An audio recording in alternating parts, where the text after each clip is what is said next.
सही। यानी कि एक दूसरे को फंसाने वाला। ठीक है, इतना चला तो डूबी है तुम्हारी भी इतना चला कि आपकी सोच क्यों फ्लॉप क्यों? फिर दूसरी कंपनी आ गई। अस्सलाम वालेकुम, नमस्ते, सत श्री अकाल। कैसे हैं आप लोग? उम्मीद करती हूँ ठीक होंगे, खुश होंगे। मैं हूँ हसीका अली और मेरे साथ हैं तारिक न्याजी। अस्सलाम वालेकुम, नमस्ते, सत श्री अकाल। उम्मीद करता हूँ ठीक होंगे, खुश होंगे। दोस्तों जहाँ रहें खुश रहें, माँ बाप का ख्याल करें, क्योंकि माँ बाप हैं तो सब कुछ है। आज की हमारी वीडियो बहुत ही इंटरेस्टिंग से स्टार्ट करते हैं अपनी वीडियो को। Let's start. ओके गाइस, तो वीडियो का टाइटल है Evergrande crisis explained, impact of China's Evergrande crisis on India. से स्टार्ट करते हैं वीडियो को। ये सारे लोग अपने हक का पैसा चाइना से वापस मांग रहे। घर देने के प्रॉमिस से चाइना ने इनसे बहुत सारा पैसा उधार लिया जो शायद वो वापस ना कर पाए। चाइना एक सुपर पावर है, लेकिन आज वो एक ऐसे क्राइसिस में क्यों अटक गया?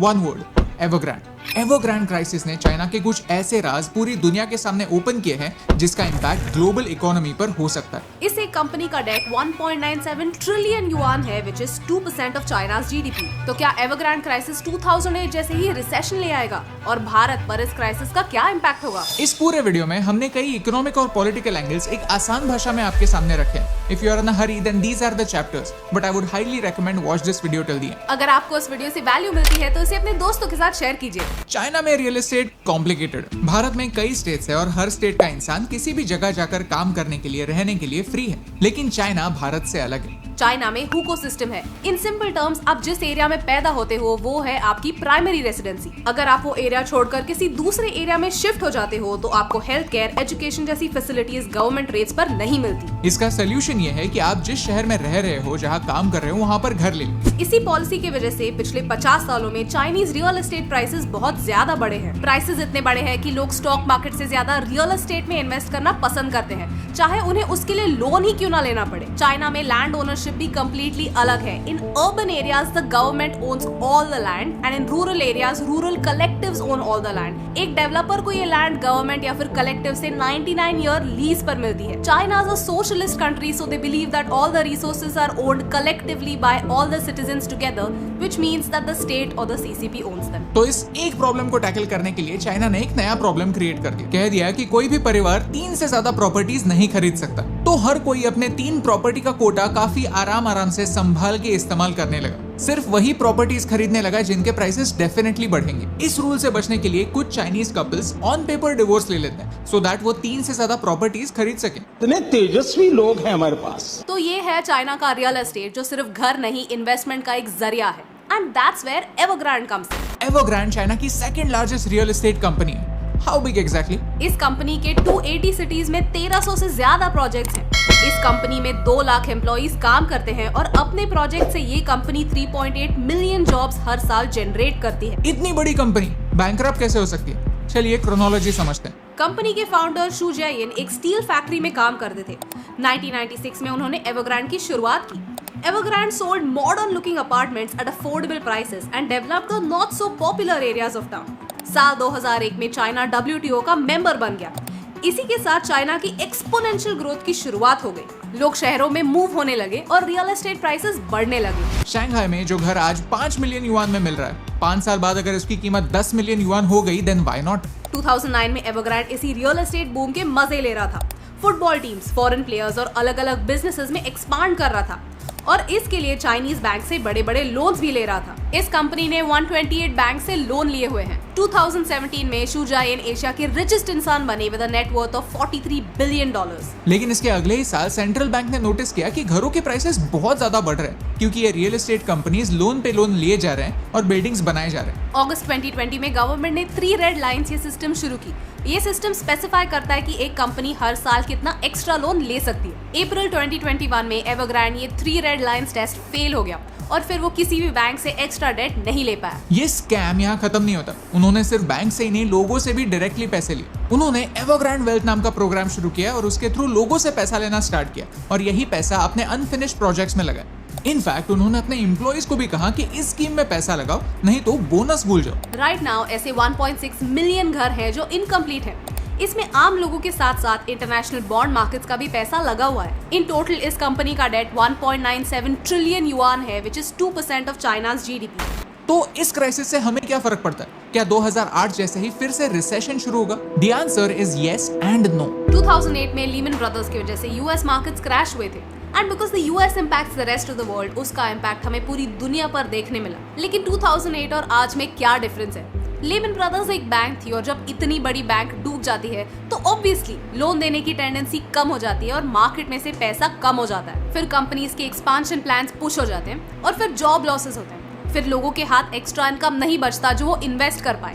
This is called a credit crunch. China की एवरग्रैंड एक रियल एस्टेट कंपनी है। अगर ये कंपनी डूबती है तो इसका इम्पैक्ट तो होगा, लेकिन ये इम्पैक्ट कॉन्सेंट्रेटेड होगा। भारत चाइना को स्टील सप्लाई करता है तो शायद इसका इम्पैक्ट मेटल स्टॉक्स पर ज्यादा देखने मिले। चाइनीज बैंक्स और कंपनीज हमारे स्टार्टअप्स में इन्वेस्ट करती है तो शायद ये पैसा थोड़े सालों के लिए आना कम हो जाए। प्लस जो इन्वेस्टर्स पिछले साल काफी बुलिशली इन्वेस्ट कर रहे थे, अब शायद वो थोड़ा स्लो डाउन कर दे, थोड़ा प्रॉफिट बुकिंग कर दे। लेकिन इनडायरेक्ट इम्पैक्ट काफी डीप होने के चांसेस हैं। चाइनीज कम्युनिस्ट गवर्नमेंट ऐसे क्राइसिस से अपने लोगों को डिस्ट्रैक्ट करती है और डिस्ट्रैक्ट करने का बेस्ट जरिया है भारत पर अटैक करना। कुछ ही दिनों पहले उत्तराखंड में चाइनीज आर्मी ने एक ब्रिज को डैमेज कर दिया।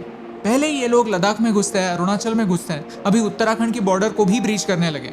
गॉर्डन जी चैंग ने 2001 में ही एक बुक लिखी थी जिसका नाम है the coming collapse of China, जिसमें उन्होंने प्रिडिक्ट किया था कि कम्युनिस्ट पार्टी ऑफ चाइना के अलग अलग रिग्रेसिव पॉलिसीज की वजह से चाइना आज नहीं तो कल कोलैप्स ही होने वाला है। इस बुक में उन्होंने एक इम्पोर्टेंट पॉइंट रेज किया है and that is how China is hiding its debt. पिछले साल हमने ये देखा है कि जब पूरी दुनिया का जीडीपी नेगेटिव में जा रहा था, चाइना तभी भी ग्रो कर रहा था। But this miracle comes at a cost. पिछले ही साल चाइना का टोटल डेट $2.3 ट्रिलियन था। मुश्किल टाइम में इकोनॉमी को बूस्ट करने के लिए गवर्नमेंट्स इंफ्रास्ट्रक्चर प्रोजेक्ट शुरू कर दिए ताकि लोगों को जॉब्स मिले, जीडीपी नीचे न जाए और ओवरऑल खुशी का माहौल कंटिन्यू रहे। इस ग्रोथ की वजह से ही सब कंट्रीज ने चाइना को दुनिया की फैक्ट्री बना दी है। आज हम सब चाइना जैसे देश पर डिपेंडेंट है जो ट्रांसपेरेंसी के मामले में दुनिया में सबसे बिछड़ा हुआ देश है।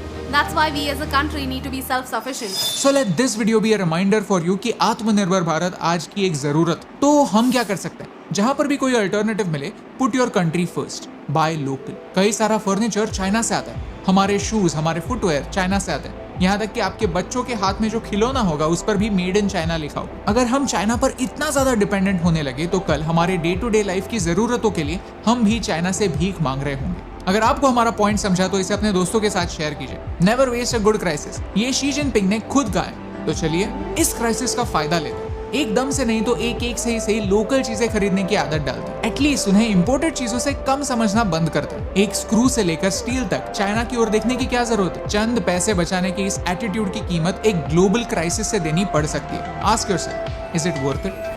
जी जनाब। मुझे क्या समझ में आया पता है? मुझे तो ऐसा लग रहा है कि सेम टू सेम पाकिस्तान वाली पोजीशन चल रही है, क्योंकि हमारे यहाँ रियल इस्टेट का ये जो बिल्डर्स का काम चल रहा है सेम ऐसा ही चल रहा है।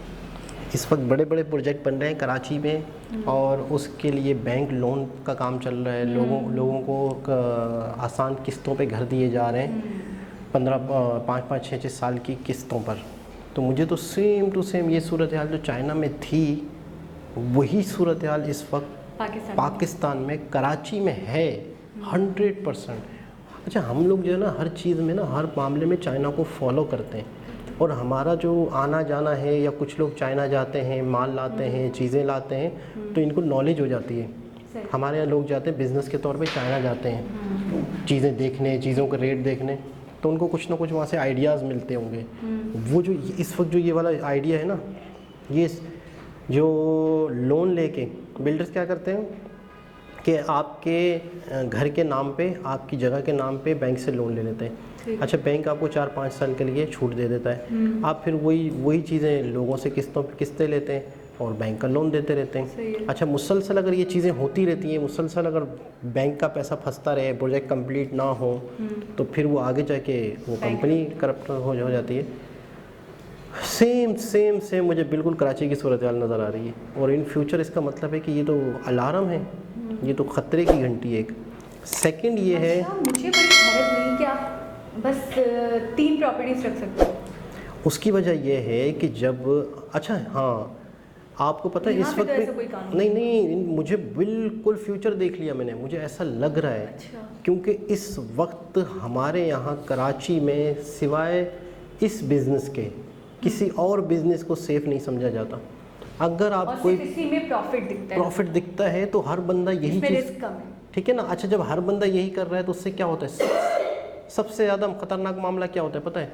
आपका पैसा स्टॉक हो जाता है, आपका पैसा बाउंड हो जाता है अगर आप प्रॉपर्टी लेते हो। अच्छा, प्रॉपर्टी लेने वाला तो मामला एक अपनी जगह, फिर वो बैंक लोन वाला मामला, सेम कराची की इस वक्त बिल्डर्स की सूरत हाल यही है। देखा जाए, अगर समझा जाए, ये तो बहुत main जब वो topic बहुत लोग लेने लग गए ना, वो चाइना वाला मामला बस जब बहुत लोग लेने लगे तो उन्होंने पाबंदियाँ लगाई कि 3 ले सकते हो तो कम ले सकते हो ये चीज़। अच्छा, और फिर लोग सोच रहे थे, उन्होंने भी, फिर लोगों ने दिमाग से ये सोचा कि हम ऐसी प्रॉपर्टी लें जो हमें ज़्यादा से ज़्यादा प्रॉफिट दे करते हैं, कम मतलब और सोच जिसकी समझ। मार्केट वैल्यू बढ़े, डे बाय डे बढ़े। फिर दूसरी प्रॉपर्टी पे लोगों ने हाथ कम रखना शुरू कर दिया था। बिल्कुल, और मैं ये कहूँ, सबसे पहले तो मैं तारीफ करना चाहूँगी जिन्होंने वीडियो बनाई है, इतनी बहुत डिटेल informative। में और इतनी अच्छी तरीके से समझाया कि एक पॉइंट क्लियर हो गया। बिल्कुल। अच्छा, अगर मैं चाइनीज़ या चाइना की बात करूँ तो कितनी बारीकी से इन्होंने जाल बुना है बिल्कुल ऐसा ही है, कि इनकी खुद की आवाम फंस गई। ऐसा ही है। और एक और ये आवाम को फंसाने वाला एक और फार्मूला भी चाइना की तरफ से पाकिस्तान और इंडिया में आ चुका है, ख़त्म। अब तो कराची में तो बहुत सारे लोगों को ये चीज़ का पता चल गया है। एक इतना ख़तरनाक फार्मूला, इतना डेंजरस फार्मूला है वो बिज़नेस का। जब ये नया नया आया था ना, इतने लोग इसके ऊपर कूदे थे, इतने लोगों ने ये काम किया था। गोल्डन की के नाम से। इसमें होता क्या है, हमारे यहाँ कराची में हज़ारों लोग बेरोज़गार हैं, लाखों लोग। करते क्या हैं ये लोग पता है? चाइना का फार्मूला, एक कंपनी बना ली, आप आओ यहाँ पे एक क्लास लो, उस क्लास में लोग सिखाते हैं कुछ। वो क्या सिखाते हैं? मैं गया, मैंने उनको ज्वाइन कर लिया, 5000 में मैंने उनको ज्वाइन करना है। उसके बदले में कुछ कंपनीज जो है वो कुछ चीज़ देती थी, दवाई वगैरह, कुछ भी XYZ बेकार की चीज़। अब मैं 3 लोगों को मज़ीद लाऊं या 5 लोगों को, मैं जो हूँ अपने 5000 जमा कराए या मुझे भी कोई लेके गया, मैं 5 लोग मज़ीद लाऊं, वो 5 लोग मज़ीद 5 लोगों को लाएं, वो 5 लोग मज़ीद 5 लोगों को लाएं, मल्टीपल सिस्टम। यानी मैं आपको लाया, 5 लोगों को लाया, लोग फंसते जाते हैं। 5000 लोग जमा कराते हैं और इसमें से ये बताते हैं कि आपके पीछे लाखों लोगों की चेन बन गई। फिर ये कैलकुलेशन करके बताते हैं कि आपको परसेंटेज भी मिल रहा है ना, अगर फर्क थोड़ा सा भी, वो इतना मिलेगा। तो वो आपको 2-3 साल में अरबपति बना के दिखा देते हैं कैलकुलेशन से। वो कैसे बताते हैं? स्टार्टिंग आपसे हुआ, फिर आपके नीचे 5, फिर उसके नीचे 5, वो जड़ें नहीं होती, जड़ें, फिर उसके नीचे 5, फिर उसके नीचे 5, अच्छा मतलब सुनहरी 25 हो गए, 25 हो गए, 25 के नीचे 5, हमें समझ गई, वो लाखों करोड़। अच्छा, हर बंदा कितने आज जमा करवा रहा है? 5000। अब वो 5000 में आपका परसेंटेज आता जा रहा है मुसलसल। आप घर में बैठे हो, एक एप्लीकेशन बन गई है, वेबसाइट बन चुकी है, आपके लोग उसमें इंटर होते जा रहे हैं, आपके नीचे जितने आ रहे हैं। अच्छा, मुझे ऐसा लग रहा है मैं किंग, मेरे नीचे हज़ारों लोग जमा होते जा रहे हैं। अच्छा, मैं जिसको लाया हूँ वो अपने आप को किंग, मेरे नीचे हज़ारों लोग जमा होते जाएंगे।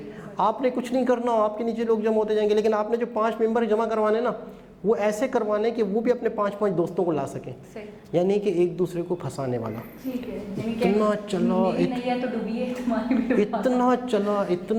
इतना चला कि आपकी क्यों फ्लॉप क्यों? फिर दूसरी कंपनी आ गई। फिर पाकिस्तान में जो लोग चाइना के लिए काम कर रहे थे, वो उन लोगों ने अपनी ही कंपनियां बना ली, प्रोसेसर समझ लिया। फिर और आ गई, कोई गोल्डन की, कोई चाइना की, कोई फलानी की, तो कोई फलाना चेन सिस्टम, ये वो। तो चाइना का जो मामला है ना, चाइना को जो फार्मूला यहाँ आया था, यहाँ पे इसलिए कामयाब हुआ था। अब लोगों को अवेयरनेस हो गई, अब लोग इस चीज़ से बचते हैं। हुआ ये था कि आबादी जहाँ होती है ना बहुत ज़्यादा, जहाँ पे हर बंदे के 4-5 दोस्त हैं, हर बंदे के नीचे उसके 4-5 दोस्त हैं, तो बस उसको फंसाते हो, 5-5 हज़ार जमा कराते हो और उस कंपनी में पैसे जमा हो रहे हैं। तो मैंने ये देखा कि चाइना मतलब अपनी बातों में कहने या अपनी कॉन्स्पायरेसी में फंसा लेता है। बिल्कुल, ठीक है ना, चाहे वो उसकी अपनी आवाम हो या दूसरे कंट्रीज़ हो, जैसे कि हम भी फंसे हुए। बिल्कुल, तो ऐसा है। चाइना के बारे में ये एक ऐसी चीज़ थी जो मुझे बड़ी नॉलेज हुई है। चाइना की चीज़ों को मैंने ये देखा था कि जब मैं ये सोचती थी कि इनकी चीज़ें इस तरीके से होती हैं, मतलब बहुत लो क्वालिटी की होती हैं, अच्छी प्राइसेस में मिलती हैं, तो लोग क्यों ले लेते हैं जब क्वालिटी अच्छी नहीं होती, लेकिन सस्ती होती है। हाँ, सस्ती की वजह से ले लेते हैं। तो इस वीडियो में बहुत अच्छी बात कही गई है कि 2 पैसे आप ना देखो, अपने कंट्री को सपोर्ट करो। अगर हर शख्स अपनी कंट्री की चीज़ों को देखेगा, या हर शख्स अपनी प्रोडक्ट को, अपने कंट्री की प्रोडक्ट को प्रमोट करेगा, तो जाहिर सी बात है। और बहुत सारे लोगों के मुंह से मैंने ये भी सुना है कि हम अकेले क्या कर लेंगे, हमारे अकेले से क्या होगा? तो हर कोई ये सोचेगा हर हाँ, कोई अगर पॉजिटिव सोचेगा तो अच्छा होगा, हर कोई नेगेटिव सोचेगा तो बुरा। हर कोई बोलेगा मैं अकेला करूँ, तो अकेले कर करके तो वो तो पूरा मुल्क पूरा कंट्री कर बिल्कुल। सकता है। बिल्कुल। तो एक इन्फॉर्मेटिव वीडियो थी, बहुत रिसर्च के साथ बनाई गई। दोबारा किसी और वीडियो के साथ आपसे मुलाकात होगी, जब तक के लिए अल्लाह हाफ़िज़।